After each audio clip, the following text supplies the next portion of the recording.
Phosphorus کے متعلق ایک نوٹ لکھا ہوا ہے کہ میں دوبارہ بتاؤں. فاسز، اچھا فاسز،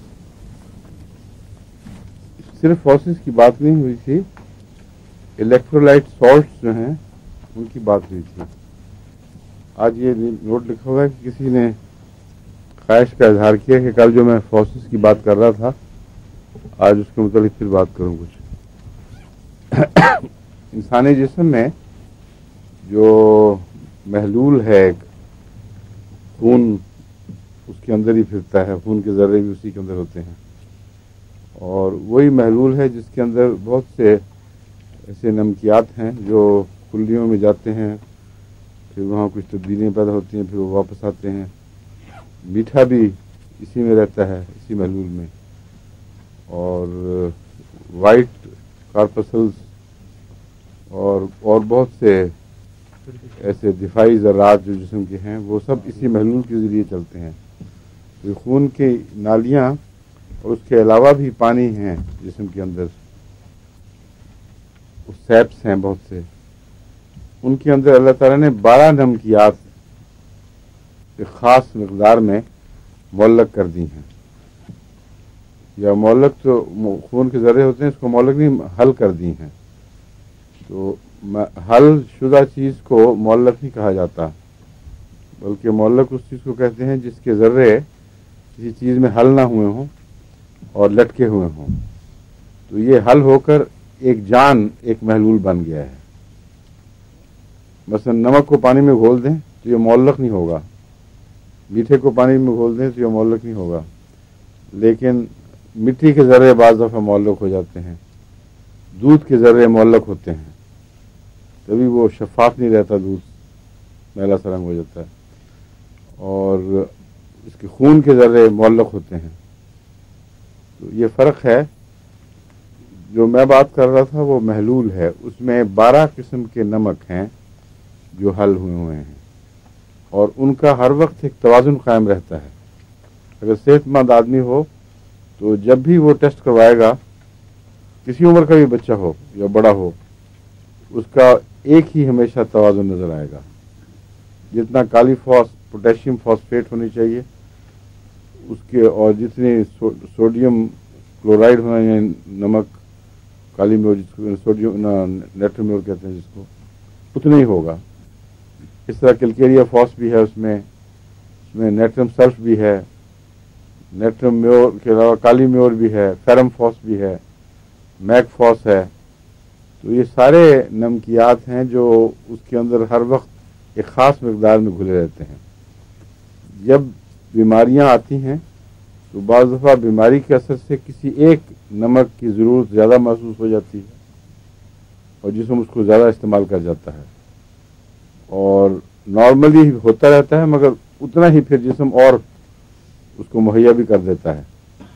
لیکن جہاں توازن بگڑ جائے، ڈیمانڈ زیادہ ہو جائے اور پھر پورا نہ کیا جا سکے، یا بعض بیماریوں میں بعض نمک بڑھ جاتے ہیں ویسے ہی، تو ایسی صورت میں پھر تمام جتنے بھی گلینڈز ہیں ان پر بھی اثر پڑتے ہیں اور سارا نظام درہم برہم ہو جاتا ہے. اگر کسی مریض کو ایسی حالت میں ڈاکٹر دیکھتا ہے کہ اس کے نظام نمکیات بگڑ جائے تو وہ سمجھتا ہے کہ اب یہ آخری دموں پر ہے، اس کا سنبھالنا مشکل ہو جاتا ہے، عام رد عمل اس کے بگڑ جاتے ہیں. اس لیے ان کی بہت اہمیت ہے. تو شوسلر نے 12 ٹیشو ریمیڈیز جو بنائیں وہ اسی اصول پہ بنائیں، جن کو ہم بایو کیمک بھی کہتے ہیں.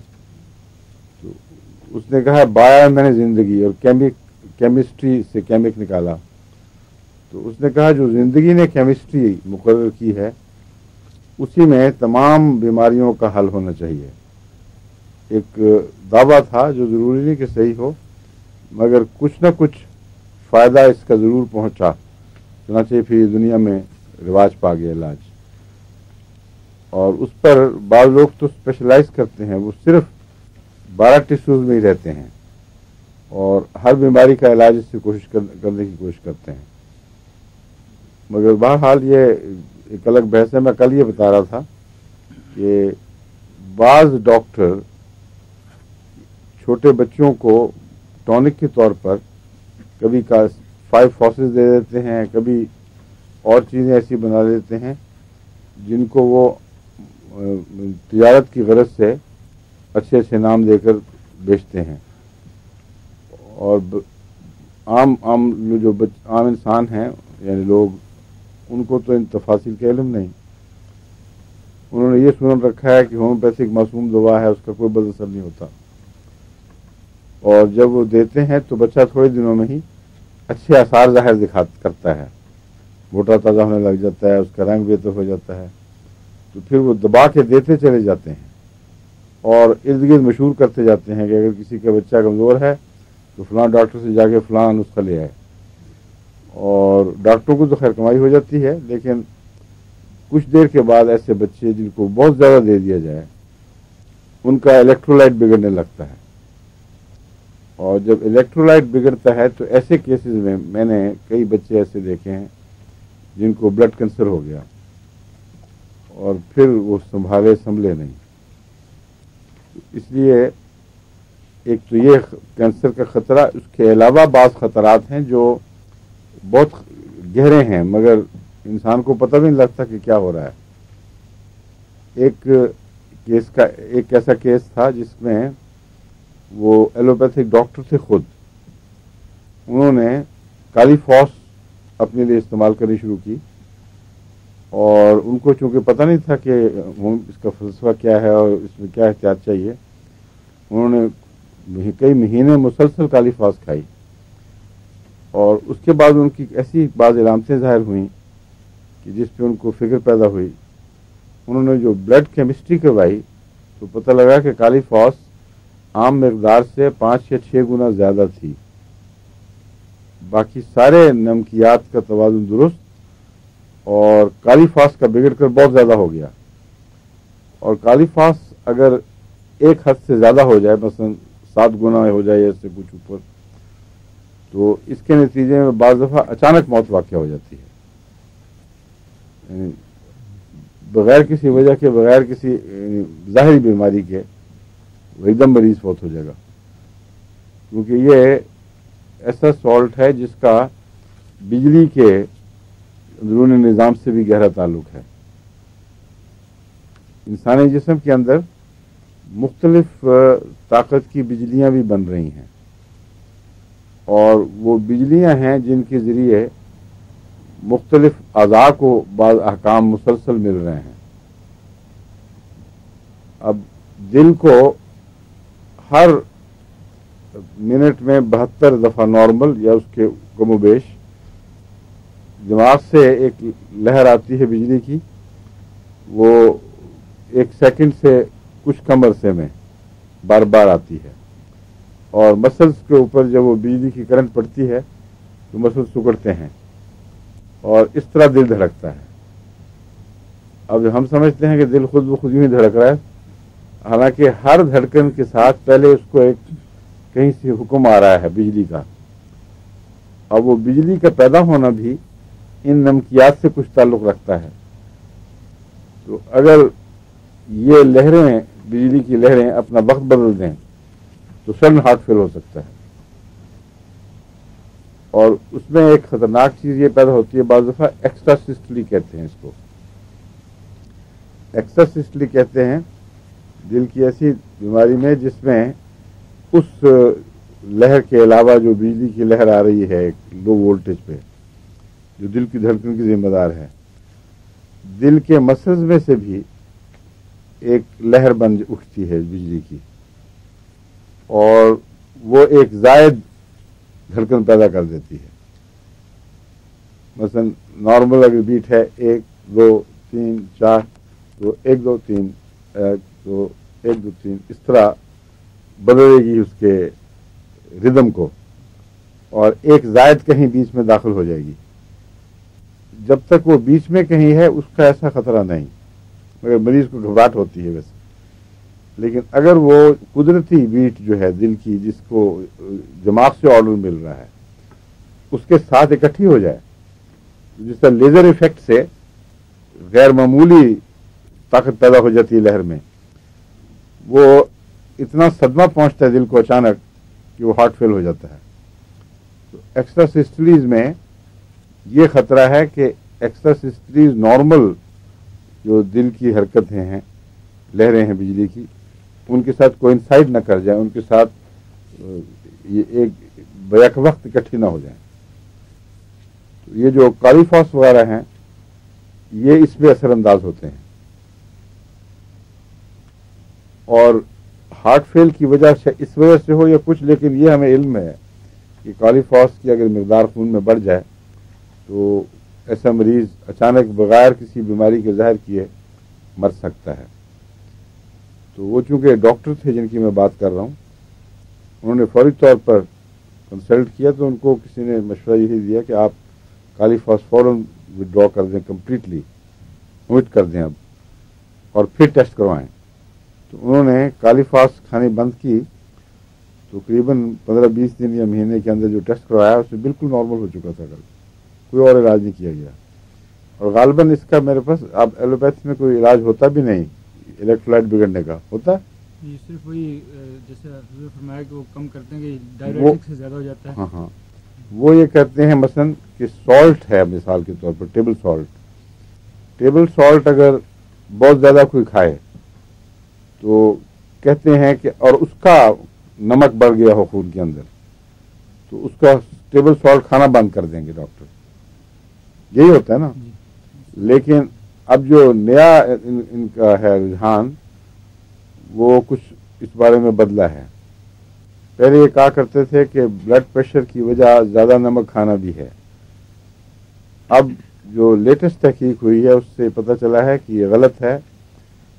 جتنا بھی زیادہ نمک انسان کھائے، جسم کے اندر اللہ تعالیٰ نے ایسے اعضاء رکھے ہیں مثلا گردے وغیرہ یا جلد کے مسامات جن سے وہ زائد نمک نکلتا ہے اور نکلنا چاہیے، اور جو بھی اندرونی بیلنس ہے وہ وہی رہے گا. بلڈ پریشر اگر کسی کا کسی اور بیماری سے زیادہ ہو تو پھر نمک کھانے سے اس کو مزید ایک اور اوپر کی طرف دھکا ملتا ہے. اس لیے وڈرا کروانا چاہیے.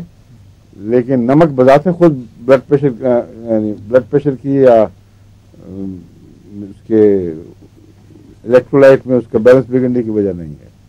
وہ کبھی بھی نہیں بگڑے گا. جتنا مرضی کھائے کوئی، اگر اس کی صحت اچھی ہے تو نہیں بگڑے گا.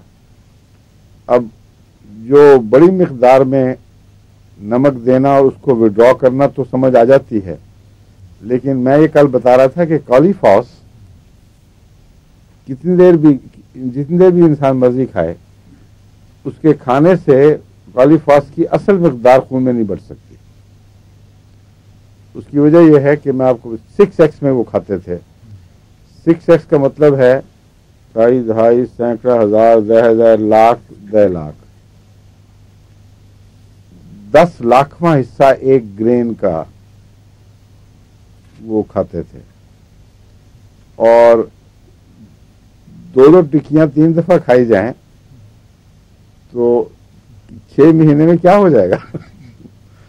ساری عمر بھی کھائی جائے اس کی جو ٹوٹل مقدار ہے اس سے 1000 گنا زیادہ انسان ایک مہینے میں نارمل استعمال کر لیتا ہے. اس لیے میں کل یہ سمجھا رہا تھا آپ کو کہ کالیفاس ہومیوپیتھک ڈوز میں مٹیریل کالیفاس کی طرح کام نہیں کرتا. یہ ناممکن ہے. لیکن ایک جگہ نہیں، ایک اور کیس میں بھی امریکہ میں ہمارے ایک عزیز ڈاکٹر ہیں، انہوں نے مجھے بتایا کہ میں نے خود یہ مریضوں پہ تجربہ کر کے دیکھ لیا ہے، بالکل درست ہے کہ کالیفاس اوور ڈوزنگ کی جائے تو ٹیسٹ کروایا تو خون میں مقدار بہت بڑھ گئی. تو میں آپ کو یہ سمجھا رہا تھا کہ یہ پروونگ کا ایک پروف ہے. یہ ثابت کرتا ہے کہ جو ہومیوپیتھک دعویٰ کرتے ہیں پروونگ ہو جاتی ہے وہ درست ہے. پروونگ کا مطلب یہ ہے کہ جو چیز دی جائے وہ اگر کچھ ہومیوپیتھک ڈوز میں تھریٹ کے طور پر دی جائے تو عام رد عمل سے کچھ مختلف رد عمل ہوتا ہے. یہ اب آپ کو سمجھانا ضروری ہے کہ کیا مراد ہے اس سے. اگر آپ ٹیبل سالٹ مثلا نمک، عام نمک جس کو کہتے ہیں، وہ کھاتے ہیں، اس کے جو اثرات ہیں جسم پر ہوں گے اور مثبت اثرات ہوں گے.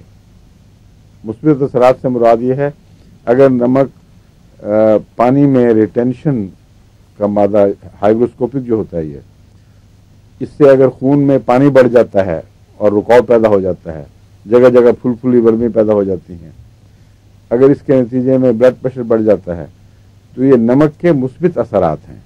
نمک کو ایسا ہی کرنا چاہیے. بس زیادہ مقدار میں اگر کوئی نمک کھایا جائے تو وہ ہمیشہ اپنا مثبت اثر پیدا کرے گا. ہومیوپیتھک میں منفی اثر پیدا کرتا ہے. مراد یہ ہے کہ نمک عام مقدار میں دینے کی بجائے اس کو اتنا ہلکا کر دیا جاتا ہے اور پوٹنٹائز کر کے اس کے اندر جو طاقت ہے اس کی اندرونی، اس کو کہتے ہیں بڑھایا جاتا ہے، لیکن بڑھتی ہے اس طرح. یہ ہمارے علم میں ہے. کس طرح بڑھتی ہے ہمیں علم نہیں، لیکن یہ پتہ ہے کہ اس کی مقدار کم ہوتے ہوتے بعض دفعہ کلیتاً دوا سے غائب ہو جاتی ہے. اس کی ایک یادداشت باقی رہ جاتی ہے. اور وہ جب آپ کسی مریض کو دیتے ہیں تو ایک پیغام ملتا ہے صرف کہ میں تمہارے اندر، یعنی وہ ڈوز اس کو کہہ رہی ہے گویا کہ میں تمہارے اندر وہ تبدیلیاں پیدا کرنا چاہتی ہوں جو تبدیلیاں نمک سے انسانی جسم میں پیدا ہوتی ہیں. اس کا صرف اس کی یادداشت کا ایک چھاپ انسانی جسم پر ڈالا جاتا ہے، ایک عکس پڑتا ہے. اور دوسرا حصہ جو قابل غور ہے وہ یہ ہے کہ انسانی جسم پہ ہر طرف سے حملے ہو رہے ہیں، اور ہر حملے کے دفاع کے لیے خدا تعالیٰ نے اس میں طاقت بخشی ہے کہ مخالفانہ روئیں چلیں اور جس طرف اس کو زبردستی دھکیلا جا رہا ہو اس کے برعکس حرکت جسم کے اندر سے پیدا ہو. اب اچانک آپ ہاتھ یوں ماریں گے تو رد عمل یوں ہوگا، جب کوئی دھکا دینے کی کوشش کرتے ہیں تو رد عمل دوسری طرف ہوتا ہے. سوئی جو ہوتے ہیں تو خون روکنے کے لیے اندر سے رد عمل پیدا ہوتا ہے. اسی طرح ہر چیز جو آپ کھا رہے ہیں ایک دفعہ معمولی سا رد عمل اس کے خلاف ضرور ہوتا ہے، لیکن جب وہ چیز زیادہ ہو تو جسم کو یہ طاقت ہی نہیں ہوتی، نہ اتنا وقت ملتا ہے کہ اس رد عمل کو قائم رکھ سکے. وہ پھر ڈیفیٹ تسلیم کر جاتا ہے، شکست مان جاتا ہے. اور اس طرح پھر برعکس رد عمل ہمیں دکھائی نہیں دیتے. نمک زیادہ کھا رہے ہیں، فلاں چیز بڑی مقدار میں کھا رہے ہیں، وہ اتنی مقدار میں ہوتا ہے کہ جسم اس کے مقابلے کی اس وقت اپنے اندر طاقت پاتا ہی نہیں، نہ کوشش کرتا ہے. لیکن اگر ہلکا ہو حملہ تو جسم ضرور رد عمل دکھاتا ہے اور اس کے خلاف قبضہ بھی کر لیتا ہے. اس کی مثال بین ہی ویسی ہے جیسے ایلوپیتھک میں یہ اس کو جراثیم کو ہلکا کر کے کیا کہتے ہیں ویکسینیشن.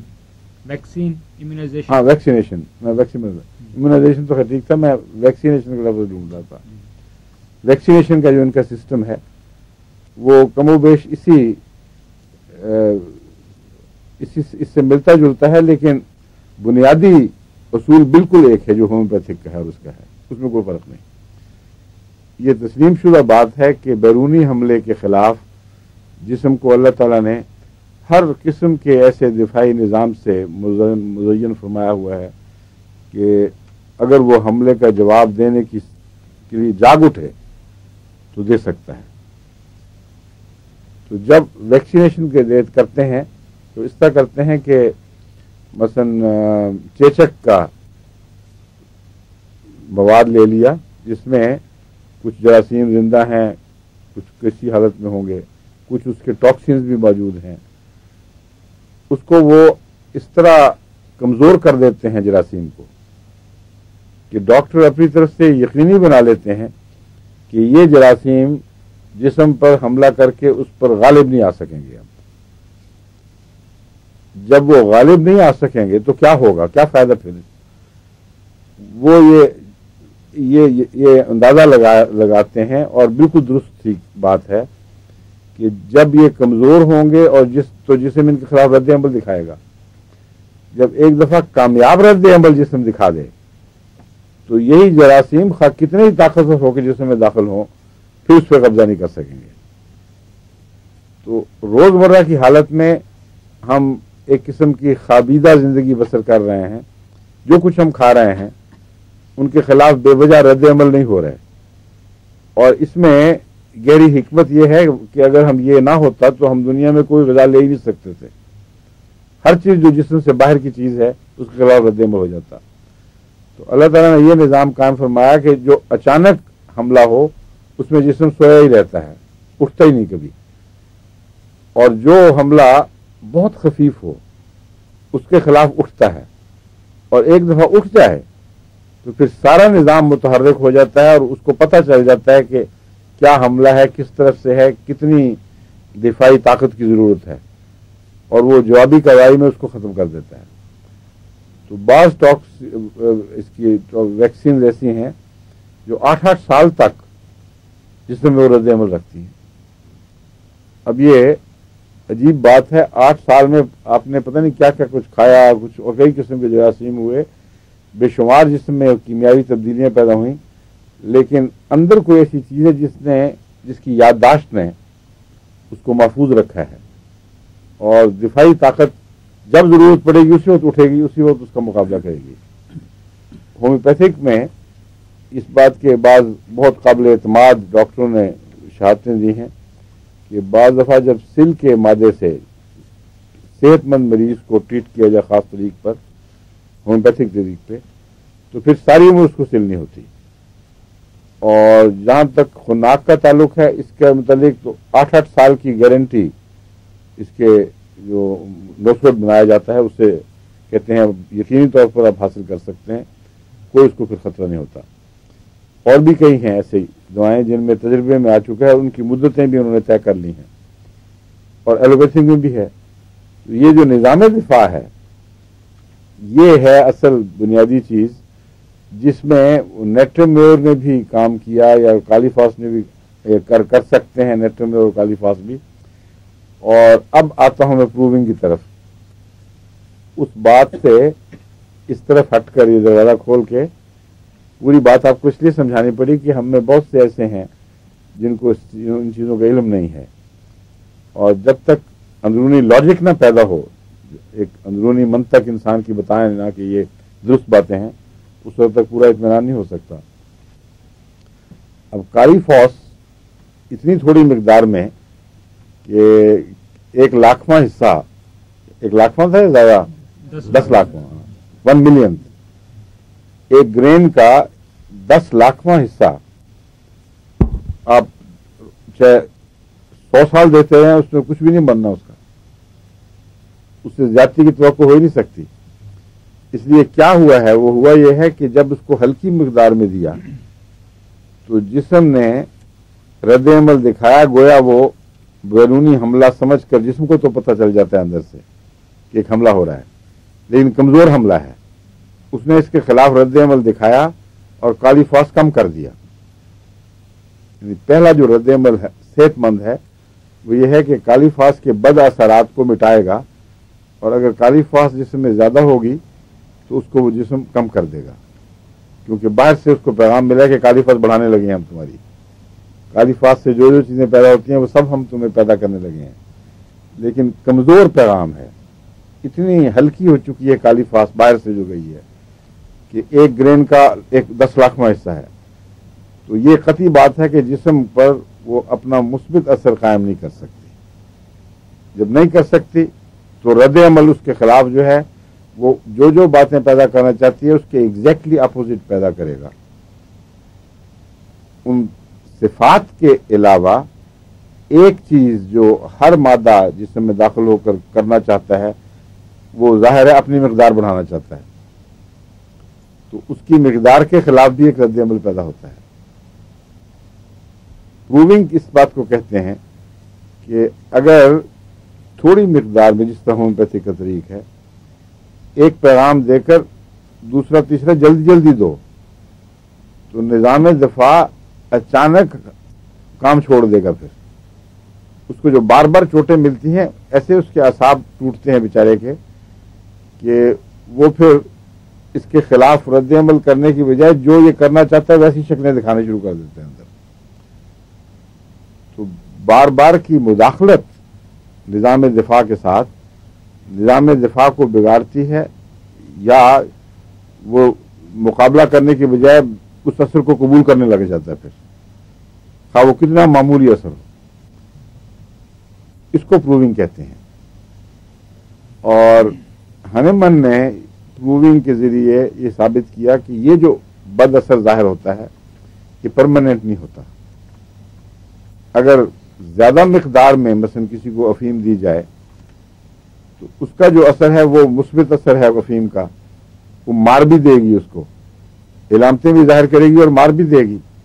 لیکن ہومیوپیتھک مقدار میں اگر افیم دے کر افیم کا اثر دیکھنے کی خاطر کہ نظام جب اس کو قبول کر لے گا تو کیا کیا شکلیں دکھائے گا، کس طرح اس کے اثرات دکھائے گا، اگر اس کو پروونگ کی جائے، یعنی افیم کا لاکھواں کروڑواں حصہ بجائے اس کے کہ ایک دو دن میں ایک دفعہ یا دن میں 3 دفعہ دیا جائے، اگر وہ ایک دن میں 50 دفعہ دے دیا جائے، مثلا ہر 5 منٹ کے بعد منہ میں ڈال دیں، تو اگرچہ مجموعی مقدار کچھ بھی نہیں اس کی، لیکن ریپیٹیشن کی وجہ سے جسم افیم کے اثرات ظاہر کرنے لگ جاتا ہے، بجائے اس کے کہ اثرات کے خلاف کوشش کرے، اثرات ظاہر کرنے لگ جاتا ہے. لیکن وہ اثرات عارضی طور پر ظاہر کرتا ہے. جب آپ اس کو وڈرا کر لیں گے کچھ 2-4 دن اثر دکھائے گا، اس کے بعد پھر نارمل پہ آ جائے گا. پھر اگر آپ اس کو افیم ہومیوپیتھک ڈوز میں نارمل طریقے پہ دیں گے اس کے خلاف رد عمل دکھائے گا. تو یہ جو دریافت تھی ہنیمان کی، اس نے اس کو بہت مواقع مہیا کر دیے کہ بے خوف ہو کے اپنے اوپر بھی پروونگ کرے اور اپنے ساتھیوں پر بھی پروونگ کرے. اس پروونگ کے دوران وہ کرتے یہ تھے کہ کسی نمک کو بھی یا کسی زہر کو بھی جس کو وہ جانتے تھے کہ ایلوپیتھک استعمال سے یا طب کے استعمال سے یا انسانی تجربے سے ہمیں علم ہو گیا ہے کہ یہ زہر کیا کیا اثر دکھاتا ہے، تو اس کو اتنا ہلکا کر دیتے تھے، پوٹنٹائز کہتے ہیں اس کو. ڈائلیوشن اور پوٹنٹائزیشن میں فرق صرف اتنا ہے، ڈائلیوشن میں نے اس کا محلول ہلکا، بہت ہی ہلکا کر دیں. پوٹنٹائز کا مطلب اس کو بار بار پھر جھٹکے بھی دیتے چلے جائیں. وہ دراصل تو برابر ملانے کی خاطر ہی ہے. بہرحال وہ جو پوٹنٹائز فارم میں وہ ان کو استعمال کرتے تھے تو یہ دیکھتے تھے کہ کیا اثر ہوا، اور یہ دیکھنے کے لیے پھر بلائنڈ ایکسپیریمنٹس بھی کیے جاتے تھے. یعنی ہنیمان کو تو پتا تھا کہ میں مثلا ایکونائٹ پہ تجربہ کر رہا ہوں، لیکن اپنے ساتھیوں کو یہ نہیں بتاتا تھا کہ ایکونائٹ پر ہے. وہ کہتا ہے یہ دوائی ہے، یہ تم لے جاؤ، یہ تم لے جاؤ، یہ اس طرح دن میں 10 15 20 25 دفعہ کھاؤ. وہ کھانے سے وہ جو رپورٹ کرتے تھے اپنے اثرات کی، تو اس سے ہنیمان کو یہ یقین دن بدن زیادہ قوی ہوتا چلا گیا کہ اس میں کوئی گپ شپ نہیں ہے.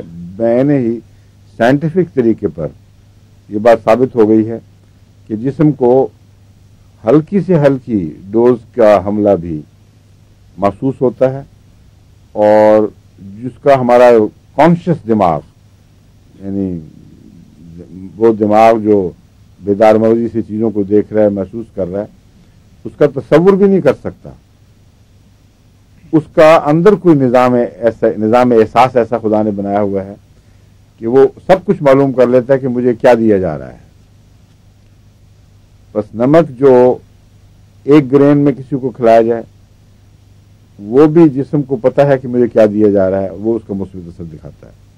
نمک جب 1 گرین کے کروڑوں حصے میں دیا جائے تو نہ صرف یہ کہ وہ اثر دکھاتا ہے بلکہ اور لطیف اثرات بھی دکھاتا ہے جو اس سے پہلے اس جسم نے محسوس نہیں کیے تھے. تو نمک کی تمام یادداشت ایک لطیف سائے کی طرح اس محلول میں ہمیشہ باقی رہتی ہے، اور وہ زبان سے لگتے ہی جسم کو ایک پیغام دیتی ہے جس کو روح قبول کرتی ہے. اس لیے میں اس کو روحانی علاج کہتا ہوں، کیونکہ میرے نزدیک جو ایلوپیتھک تحقیقات ہے دفاعی نظام کے متعلق، وہ ابھی تک اتنی کروڈ ہے کہ اس سارے دفاع کو اس سارے دفاع پر اس قسم کا سایہ اثر انداز ہو ہی نہیں سکتا. اب آپ یہ دیکھیں کہ ہم 30 طاقت میں جو دوائیں دیتے ہیں اور آپ روزمرہ استعمال کرتے ہیں، اب لوگوں نے بھی شروع کر دی ہیں، کئی اس میں ہومیوپیتھ ڈاکٹر بھی ہیں یہاں بیٹھے ہوئے، اور خواتین بھی مجھے لکھتی رہتی ہیں تجربے. 30 طاقت عام ہے، معمولی، بے تکلفی سے دن میں 3-4 دفعہ آپ مریضوں کو دیتے رہتے ہیں. اس کے اندر آپ کو کوئی اندازہ ہے کہ کتنا حصہ ہوگا اصل دوائی کا؟ ایک قطرے سے اگر ہم 30 طاقت بنائیں تو کوئی بتا سکتا ہے کہ 30 طاقت پہ پہنچ کر ایک قطرہ زہر کا کتنا حصہ باقی رہ جائے گا؟ تو پھر کیا ہو، کچھ بھی نہیں دے رہے، اس کا مطلب آپ یہ تو ناجائز بات کی آپ نے. اگر کچھ بھی نہیں رہا تو آپ نے دیا کیا پھر اس کو؟ میرا خیال ہے کہ 12 پہ پہنچ کے اس کے ایووگیڈرو نمبر آ جائے. بعض 12 بعض 13 پہ مالیکول اور ایٹمز کے نمبر مختلف ہوتے ہیں، مختلف ویٹ کے لحاظ سے.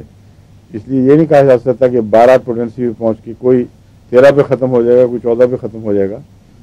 لیکن اصل یہ کہہ سکتے ہیں کہ اصل کا کچھ نہیں رہا، لیکن اصل کی جتنی صفات ہیں ان کی یادداشت کا ایک نام مٹنے والا نقش اس پر باقی رہ گیا ہے. اب 30 طاقت میں وہ نقش بھی اتنا باریک ہو چکا ہے کہ اصل کا ایک لکھیں اور 60 زیرو لگائیں اس طرف، اور پھر اوپر لکیر ڈال کے اوپر ایک لکھ دیں، 1/1 اور 60 زیرو.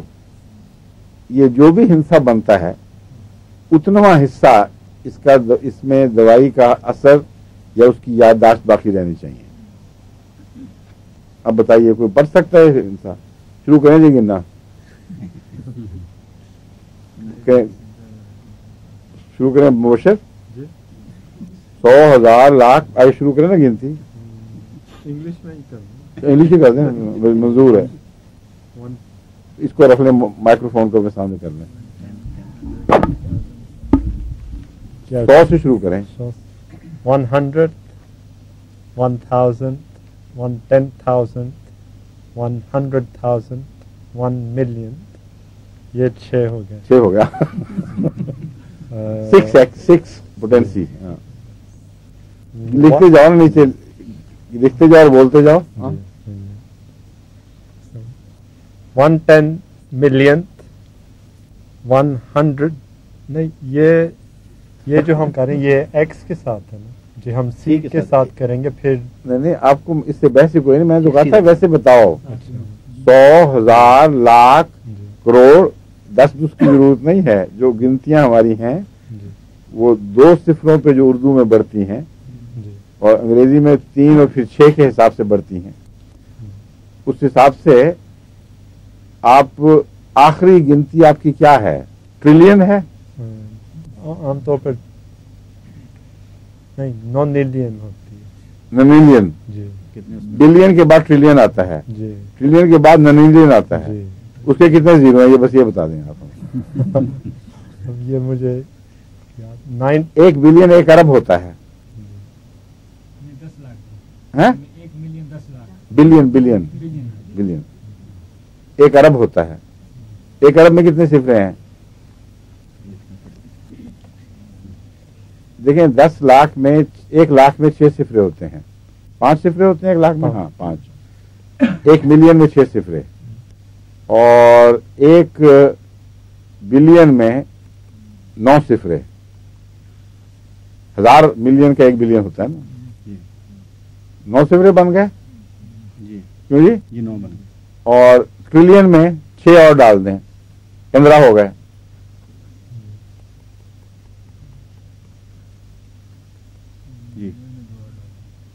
اور نن ٹریلین جو آپ کے آئے وہ کیسی ہے؟ اس کا صحیح مجھے یاد نہیں ہے کتنا.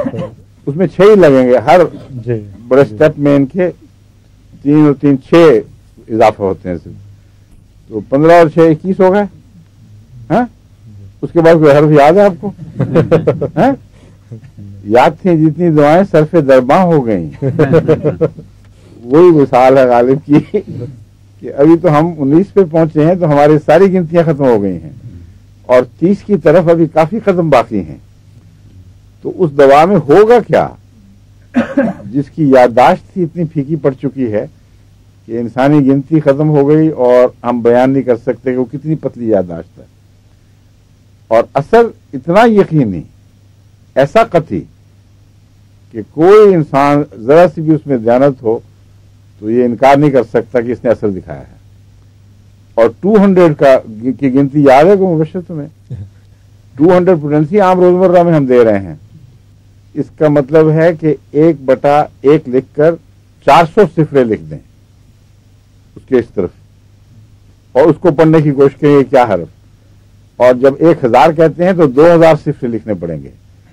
اور جب 1,00,000 طاقت کہتے ہیں تو 1 لکھ کے اس کے ساتھ 2,00,000 صفریں لکھیں. میں نے حساب لگایا تھا کہ ساری کائنات میں جتنے ایٹمز ہیں وہ اس سے کم ہیں جو 1,00,000 پوٹینسی ہوتی ہے. یعنی ساری کائنات کے ایٹمز میں کوئی ایک ایٹم گھول کر اکٹھا کر کے تو پھر اس سے جو دوائی بنے گی اس ایٹم کو بھی پھر وڈرا کر لیں کہ کافی اثر دکھا دیا اس نے. جو باقی کائنات میں جہاں سے مرضی کچھ گچھا پکڑیں آپ وہ دوائی ہے، اس کا نام ہے 1,00,000 پوٹینسی. اور 1,00,000 پوٹینسی اتنا قطعی اثر دکھاتی ہے کہ اس میں کوئی شک کی سوال ہی نہیں. میں اس کے 12 تجربے کر کے دیکھ چکا ہوں. بعض ہمارے بزرگ جو ہومیوپیتھک کے مذاق اڑایا کرتے تھے وہ سمجھتے تھے کہ اس سے زیادہ لطیفہ بن ہی نہیں سکتا جو انہوں نے بتایا ہے. کہتے تھے ہومیوپیتھک کا تو طریقہ یہ ہے کہ ایک قطرہ کراچی میں بحر ہند میں ڈالا جائے اور طوفانوں کے بعد جب وہ مل جل جائے تو جاپان سے بحر الکاہل کے کنارے سے ایک گھونٹ بھر لیا جائے تو یہ ہومیوپیتھک دوا ہے. لیکن ان کو یہ نہیں پتا کہ ساری کائنات میں جتنے ایٹمز ہیں ان میں ایک ایٹم کسی چیز کا ملا کر گھول گھال کے اس کو واپس نکال دیا جائے اور پھر ساری کائنات میں چاہے مریخ سے کسی اور دون کے کنارے سے 1 بلین سال کے فاصلے سے کچھ آپ اٹھائیں تو وہ ہومیوپیتھک دوا ہے. اس لیے یہ سوال کہ کوئی مادی نظام ہے یہ نہایت ہی احمقانہ بات ہے. It's impossible. اس لیے میں نے یہ نظریہ بنایا کہ میموری سسٹم ایک خدا کی طرف سے جاری ہے. جو چیز ایک دفعہ ہو جائے وہ مٹ نہیں سکتی. اور اسی لیے قیامت کے دن قرآن کریم کی ان آیات سے میری توجہ اس طرف ہوئی تھی. اللہ تعالیٰ فرماتا ہے کہ تمہارے جلدیں گواہی دیں گی، تمہارے اعضاء بدن گواہی دیں گے، اور انسان حیران ہو کے کہے گا کہ یہ کیا ہو گیا ان کو. تو کس قسم کا نظام ہے جو ایک کتاب میں درج ہے کہ مال حاضر کتاب لا یغادر صغیرۃ ولا کبیرۃ الا احصاها. اسے کیا ہو گیا ہے کہ نہ کوئی چھوٹی سی چھوڑتی ہے نہ بڑی، مگر سب کو گن رکھا ہے. تو جو کچھ انسان ایک دفعہ کر دے وہ تیر واپس نہیں آ سکتا. اس کا علاج ستاری تو ہے، مگر یہ کہ میں کہہ دوں کہ میں بھاگ چکا ہوں، اس سے دور ہٹ گیا ہوں اور تھوڑی سی حرکت تھی، اس کا اب سراغ کوئی نہیں ہے. اللہ تعالیٰ فرماتا ہے کہ ناممکن ہے کہ تمہاری کسی حرکت کا جب بھی مرضی ہوئی ہو، خواہ دل میں ایک رپل ہی ہو خیال کی، اس کا نشان نہ بچا ہو. کیونکہ قیامت کے دن جب خدا نے لوگوں کو مجرم بنانا ہے تو باقاعدہ گواہ پیش ہوں گے. یہ تو اس کے نظام عدل اپنی پوری شان پہ ہوگا. جس کو مالک یوم الدین کہا جاتا ہے وہ کہہ دے کہ جی میں جو کہہ رہا ہوں تو نے کیا تھا. تو یہ تو اچھا طریق نہیں ہے عدل کا. جج خود ہی وہ الزام لگانے والا بھی ہو جائے، خود ہی کہہ دے کہ میری یادداشت تو میری یادداشت کمزور ہے. نظام ایسا اس نے بنا دیا کہ وہ ریکارڈ کی سوئی کی طرح جب وہ نظام چلے گا تو جس چیز کی بنا پر بھی کسی کو مجرم قرار دیا جائے گا وہ اس وقت آواز پیدا ہوگی، وہ حرکت نظر آئے گی، اس کی تصویر دکھائی دے گی اور انسان کہے گا ہاں یہ درست ہے اور اس سے بھاگ نہیں سکے گا. تو یہ جو نظام ہے اسی نظام کی ضمانت میں ہومیوپیتھک کام کرتی ہے.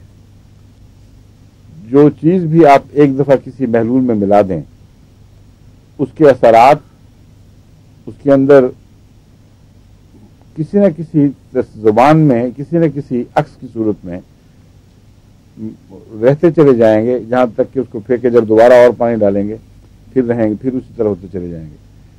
اس کو جب آپ کسی دوسری چیز سے ملانا شروع کر دیں تو پھر وہ گدلے ہو جاتے ہیں اثرات، اور وہ پھر دوا نہیں رہتی، ایک ملغوبہ سا بن جاتا ہے۔ اسی لیے ہم لوگ بچے ہوئے ہیں۔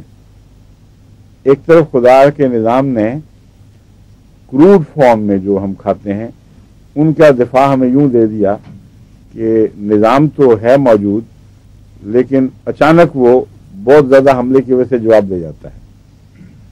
دوسری طرف ہر لطیف چیز کو وہ محسوس کر رہا ہے، کوئی بھی ایسی چیز نہیں ہے جس کو کھانے کے اندر جو مختلف اثرات ہیں ان کو محسوس نہ کرے، لیکن جب وہ ملغوبہ بن جائیں اور ایک سنگلنس نہ رہے، ایک ڈائریکشن نہ رہے، تو وہ ان کا فرق کوئی نہیں پڑتا، ان کے خلاف جسم بے وجہ رد عمل نہیں دکھاتا۔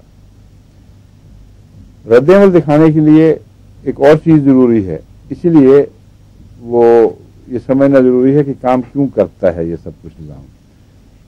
انسانی جسم کو جس قسم کی ضرورت پیش آ گئی ہے، جس قسم کے خطرات اس کے اندر موجود ہیں اور ان سے وہ آنکھیں بند کیے بیٹھا ہے، اگر باہر سے کوئی خفیف حملہ بین ہی اس شکل کا ہو تو چونکہ وہ لطیف حملہ ہے اور اس کے خلاف جسم رد عمل دکھا سکتا ہے، اس لیے اس کے خلاف نہ صرف اس کی آنکھیں کھلتی ہیں بلکہ کامیاب رد عمل دکھاتا ہے، اور جب وہ دکھاتا ہے تو اندر کی بیماریاں بھی اس کی نظر کے سامنے آ جاتی ہیں۔ جیسے چور پکڑا جائے، رات کو لائٹ جلا دیں آپ تو یہ پتہ لگ جائے کہ فلاں جگہ فلاں قسم کا جانور یا چور گندی نیت سے بیٹھا ہوا ہے، تو وہ حملہ جو بیرونی حملے کے خلاف جسم سے اٹھا تھا وہ موجود خطرے کو بھی اسی طاقت کے ساتھ دبا دیتا ہے، کیونکہ اس کا رد عمل بالکل صحیح ہے۔ بس اگرچہ ہر دوا ہومیوپیتھی کی ایک یادداشت ہے، مگر ہر جسم میں وہ اثر نہیں دکھائے گی، کیونکہ اس قسم کی کوئی چیز اندر ہے ہی نہیں۔ جو بھی آپ کا رد عمل پیدا ہوا ہے وہ ہوا ہے، مٹ گیا ہے، لیکن جسم کو یہ پتا ہے کہ مجھے کوئی اس کی ضرورت نہیں ہے۔ لیکن اگر صحیح پیغام مل جائے تو پھر جسم سنجیدگی کے ساتھ اس کے خلاف رد عمل دکھاتا ہے، ورنہ نہیں دکھاتا۔ تو یہ ہے وہ طریق جس سے جب آپ کالی فاس بار بار دیتے ہیں تو اس سے پروونگ کیوں ہوتی ہے، حالانکہ وہ کچھ بھی نہیں ہوتی۔ جب 15-20 دفعہ بار بار جائے تو جسم محسوس کر لیتا ہے کہ کیا ہو رہا ہے، لیکن رد عمل خلاف دکھانے کی بجائے سکم کر جاتا ہے، اس کے سامنے جھک جاتا ہے، اور اس کے اثرات جو اس نے جسم نے یادداشت میں قائم کیے تھے وہ اندر دکھانے لگ جاتا ہے۔ اس کو پروونگ کہتے ہیں، اور یہی ویکسینیشن کا پرنسپل ہے۔ ڈاکٹرز کو، ویکسینیشن کے ماہرین کو خود پتہ نہیں کہ کس طرح وہ کون سا نظام ہے جو اینٹی باڈیز پیدا کر کے ان کو حرکت دیتا ہے، یہ پتا ہے کہ پیغام کچھ ملا ہے اور اس کا رد عمل ہوا ہے۔ یہی ہومیوپیتھ کہتے ہیں کہ پیغام ہے لیکن آپ کی طرح کروڈ پیغام نہیں ہے کہ بعض دفعہ خسرے کا ٹیکہ دلاؤ تو خسرہ ہی ہو جائے، وہ اس لیے کہ وہ پوری طرح اس کو کل نہیں کر سکتے۔ ہومیوپیتھک میں یہ بات یقینی بنا دی جاتی ہے کہ بیرونی حملہ اتنا کمزور، اتنا نحیف ہو جائے کہ اس کا مثبت اثر دکھانے کا کوئی سوال ہی باقی نہ رہے۔ رد عمل جو ہے وہ اب میں نے آپ کو بتایا نا 2 طرح سے ہوئے، ایک ہے پروونگ کا رد عمل۔ پروونگ کے متعلق میں نے پہلے بھی نصیحت کی تھی جماعتوں کے کریں اور مجھے بھی بتائیں۔ معلوم ہوتا ہے اکثر لوگ چونکہ نئے ہیں ان کو پروونگ کی سمجھ نہیں آئی، تو اس لیے زیادہ شوق نہیں پیدا ہوا۔ اب جس نے بھی یہ سوال اٹھایا بہت اچھا کیا، مجھے پھر موقع ملا ہے میں سمجھا دوں اچھی طرح۔ پروونگ اس طرح کی جاتی ہے، ایک تو اس طرح کہ جس طرح ہنیمن کا میں نے بتایا تھا، کچھ معروف ایسے زہر تھے جن کا علم کتابوں میں موجود تھا، ان کے اثرات کی تفصیل بہت حد تک معلوم تھی۔ ہنیمن نے ان زہروں کو بہت ہی خفیف کر کے اور پوٹنٹائز کر کے 6, 7, 8 پوٹینسی میں بعض دفعہ اونچا بھی کیا، لیکن عموماً وہ نیچے رکھتا تھا کیونکہ اونچے سے اس نے یہ خطرہ محسوس کیا کہ لمبے نہ ہو جائیں رد عمل۔ طاقت جتنی اونچی ہو اتنا رد عمل لمبے ہونے کا احتمال باقی ہوتا ہے. جب رپورٹس اکٹھی کی تو حیران رہ گیا دیکھ کے. اول تو ایکسپیکٹ کر رہا تھا لیکن خوشی کی حیرانگی ہوئی کہ جو کتابوں میں علامتیں لکھی ہوئی تھیں اس زہر کا اگرچہ کروڑواں اربواں حصہ دیا گیا ہے لیکن اس نے وہ علامتیں دماغ میں نوٹ کی ہیں اور جسم پہ ظاہر ہوئی ہیں، جس کا مطلب ہے کہ اندر کوئی خدا تعالیٰ کی طرف سے ایسا مانیٹرنگ کا نظام ہے جو انتہائی لطیف ہے اور اس کی یادداشت بڑی پختہ ہے، اور وہ لطیف سے لطیف حملے کو جو ایک یادداشت کا حملہ ہے، محض ایک سایہ سا ہے، اس کی بھی باریک باریک باتوں کو نوٹ کرتا ہے اور اس کے مطابق اپنے جسم کو مخالفانہ کارروائی کے لیے آمادہ کرتا ہے. یہ جب قطعی بات ہو گئی پھر وہ اس بے تکلف ہو کے بے دھڑک اس رستے پہ آگے چلا ہے اور آج تک پھر خدا کے فضل سے کروڑ اربوں شہادتیں مل چکی ہیں کہ یہ نظام درست ہے اور کام کر رہا ہے. اب ایکونائٹ کی میں مثال پہلے ایک دفعہ دی تھی، آپ کو یاد ہے سب کو؟ کچھ نئے لوگ شامل ہو گئے ہوں گے، اب ان کی خاطر میں دوبارہ آپ سمجھا دوں.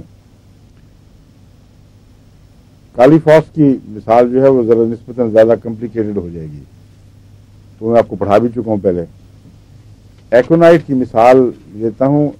ہنیمن نے ایکونائٹ، اس کو میٹھا تیلیہ کہا جاتا ہے غالباً، کیوں جی میٹھا تیلیہ کہا جاتا ہے نا. ایکونائٹ کے متعلق طب میں بھی اور کلاسیکل ایلوپیتھی میں بھی اس کی علامتیں موجود تھیں کہ یہ اگر کھایا جائے زہر کے طور پر تو کیا ہوتا ہے. اس میں ایک بات یہ تھی کہ جو شخص ایکونائٹ کا زہر سے مغلوب ہو جائے اس کے اندر شدید خوف پیدا ہو جاتا ہے، اور یہ ناممکن ہے کہ ایکونائٹ کا زہر ہو اور خوف نہ ہو، اور خوف اچانک آتا ہے اور اچانک ہی بیماری بھی حملہ آور ہوتی ہے، وقت نہیں دیتی ڈیولپ ہونے کے لیے. مثلا سر درد ہے تو کسی وجہ سے اچانک سر درد بڑی زور سے بھڑکے گی اور اس میں قوت اور شدت پائی جاتی ہے. نبض یوں دھڑکے گی جیسے اندر ڈھول بج رہے ہیں اور چہرہ تمتما اٹھے گا اور موت کا شدید خوف ہوگا. یہ اگر علامتیں پائی جائیں اور آپ ایکونائٹ 30 طاقت میں ایک خوراک دے دیں تو جتنی جلدی سر درد آیا تھا اتنے ہی جلدی سر درد چھوڑ جائے گا. بیلا ڈونا میں بھی یہی ملتی جلتی باتیں پائی جاتی ہیں. تو ہنیمن نے لوگوں کو جب ایکونائٹ دیا تو یہ بات تو مس کر نہیں سکتا تھا کوئی. ایکونائٹ دیا اتنی ہلکی مقدار میں کہ جو اثر دکھانے والی مقدار ہے اس سے اربواں حصہ بھی نہیں تھا ایلوپیتھک مقدار کے مقابل پر، لیکن ریپیٹ کرنے کی وجہ سے، بار بار دینے کی وجہ سے روح نے محسوس کر لیا کہ مجھے کیا دیا جا رہا ہے اور زچ ہو کر مقابلہ چھوڑ دیا. تو اچانک ایکونائٹ کی علامتیں ظاہر ہوئیں اور وہ مریض جو تھے وہ پریشان ہو کر اس کی طرف دوڑے جو تجربہ کر رہے تھے، اور ہر ایک نے اپنے اپنے طور پر اپنے اپنے وقت میں یہی بات بتائی کہ اچانک سر درد ہوئی ہے اور ایسی سخت کہ سر پھٹ رہا تھا اور شدید تپکن تھی اس میں اور خوف موت کا بہت غالب تھا. تو وہ چونکہ تجربہ تھا صرف، اس نے دوائی بند کروائی تو غائب سب کچھ، علامتیں جیسے خواب دیکھو سب کچھ ٹھیک ہو گیا. پھر اور باتیں ایسی نکلیں جو کتابوں میں لکھی نہیں ہوئی تھیں، کیونکہ کروڈ زہر جو ہے ٹھوس حالت میں، مادی حالت میں، وہ اپنے اثرات کو زیادہ لطافت کے ساتھ جسم پہ ظاہر نہیں کرتا، لیکن جب اس کو ہلکا کر دیا جاتا ہے تو اس کے باریک ترین لطیف اثرات جو پیچھے ہوتے ہیں بعض ادویہ کے، وہ بھی ابھر آتے ہیں اور وہ بھی اپنا اثر دکھانے لگتے ہیں، یعنی روح ان کو بھی پکڑ لیتی ہے. تو پروونگ میں جو زہر کے ظاہری مادی اثرات تھے اس سے بہت زیادہ علامتیں ظاہر ہوئیں. مثلا اس زہر میں یہ کبھی کسی نے نوٹ نہیں کیا تھا کہ خشک سردی میں ایکونائٹ کا زہر زیادہ اثر دکھاتا ہے لیکن جب پروونگ کی گئی تو پتہ چلا کہ وہ لوگ جو کوئٹے کے رہنے والے ہیں، مثلا ڈاکٹر بشارت صاحب کی طرح، جہاں خشک سردی ہوتی ہے، وہاں جب ایکونائٹ دیا گیا تو پروورز نے بہت زیادہ محسوس کیا ہے اس کو، لیکن سورج کی بندرگاہ یا اور بھیگی ہوئی جگہ جو ہیں جہاں گرمی بھی تھی، وہاں اس نے کوئی اثر نہیں دکھایا خاص. اس کا فالج بھی ہوا تو اچانک ہوا، اس کی سر درد بھی ہوئی تو اچانک ہوئی. تو جتنی تکلیفیں تھیں ان کا اچانک پن ہی نہیں بلکہ اور لطیف اس سے تعلق رکھنے والے اثرات بھی ظاہر ہونے شروع ہوئے، جن کو کنکومیٹنٹس کہتے ہیں. اور کنکومیٹنٹس میں یہ چیزیں بھی آ جاتی ہیں کہ موسم کس موسم میں زیادہ اثر دکھاتا ہے، چلنے پھرنے سے کیا اثر، حرکت سے کیا اثر پڑتا ہے، آرام سے کیا اثر پڑتا ہے، رات کے وقت زیادہ اثر دکھاتا ہے یا دن کو زیادہ اثر دکھاتا ہے.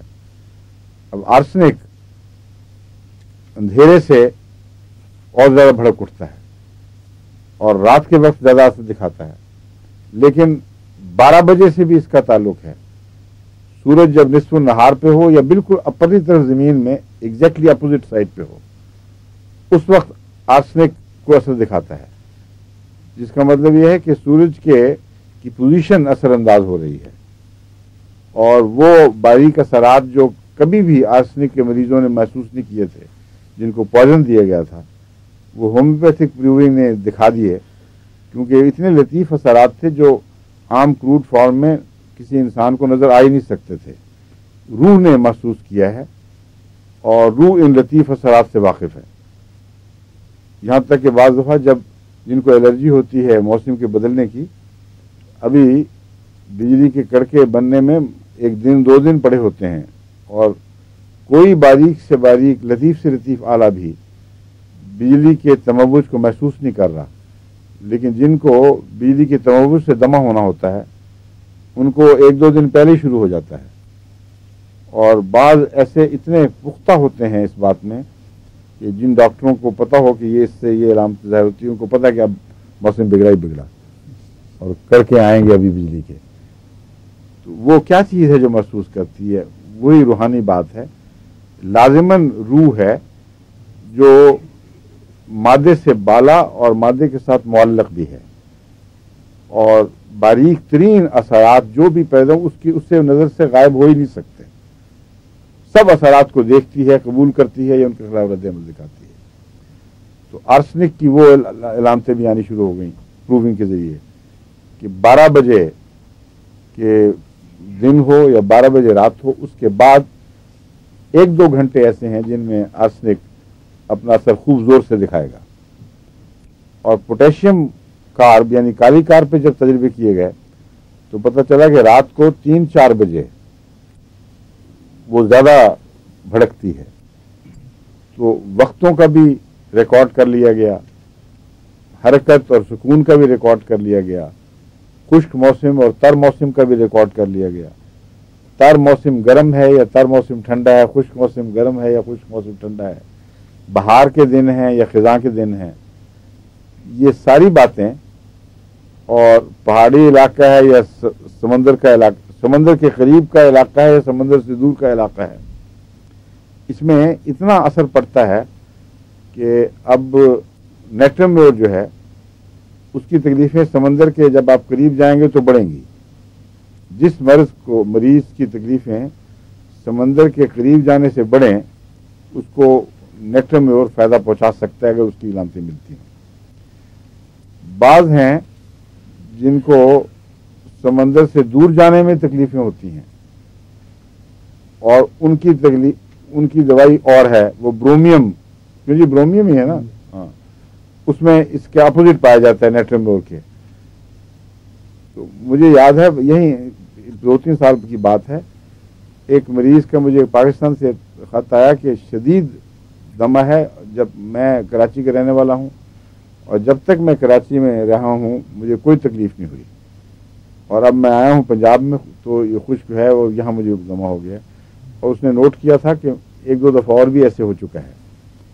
اس کو میں نے برومیم بھجوائی لکھ کر. تو اس کے بعد ہفتہ 10 دن میں اس کا خط آیا، اتنا خوشی کا، اس نے کہا اس بیماری کا نشان بھی نہیں رہا.